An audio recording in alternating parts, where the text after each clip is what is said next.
ఈరోజు మన ఇంట్లోనే గులాబీ రేకులతోటండి టీ తయారు చేసుకోవటం ఎలాగో చూద్దామండి. ముందుగా మన స్టవ్ వెలిగించి ఒక గిన్నె పెట్టేసుకొని ఒక టీ గ్లాసులు వాటర్ తీసుకుందామండి. తర్వాత ఒక 2 టీ స్పూన్లు టీ పొడి అండి. మీరు ఏ టీ పొడి వాడినా పర్వాలేదు, వేసుకోండి. ఈ టీ పొడి మరుగుతుండగానే మనం ముందుగా రెడీ చేసుకున్న ఒక ముక్కగా దంచి పెట్టుకున్న అల్లం అండి. ఆ తర్వాత యాలక్కాయలండి. నేనైతే విత్తనాలు లేకుండా మనకి దంచుకుంటాం కదా, అవి అన్నమాట పై తొక్క అది వేస్తున్నాను.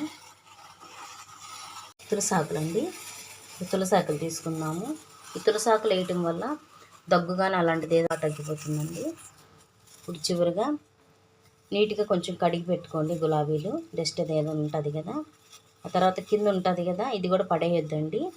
ఈ కాడ కూడా వేయండి, కాడతో పాటు ఈ గులాబీ రేకులన్నీ కూడా ఇలా మరుగుతున్న టీలో వేసేయాలి. ఇలా తెల్లగా వచ్చేస్తుంది. పంచదార తీసుకుందామండి. 2 స్పూన్లు సరిపోతుంది. అంటే నేను 2 టీ కప్పులకు మాత్రమే కలుపుతున్నాను. ఎక్కువ ఉన్నవాళ్ళు మీరు ఎంత తాగగలిగితే, ఎంత పంచదార వేసుకోవాలనుకుంటే అంత వేసుకోండి. బాగా డికాషన్ అంతా మరిగిపోయిందండి దగ్గర. ఇప్పుడు ఇలా మరుగుతున్న గులాబీ రేకుల టీ డికాషన్లోకి ముందుగా మనం కాచి పెట్టుకున్న పాలు వేసుకోవాలండి.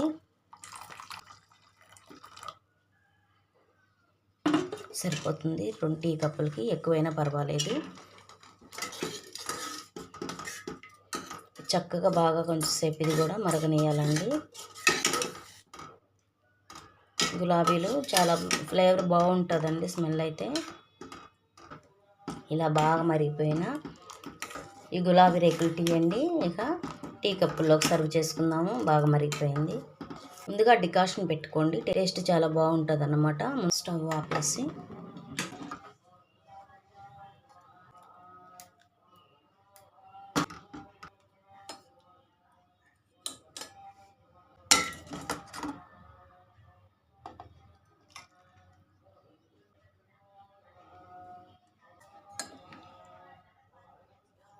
ప్లేట్లో పెట్టి చూపిస్తాను వీటిని. అల్లం తులసాకు తీసుకోవటం వల్ల అండి కొంచెం జలుబు కానీ దగ్గు కానీ ఏదన్నా కానీ చక్కగా రిలీఫ్ వస్తుందన్నమాట. అందుకని అల్లం తీసుకున్నాం మనం.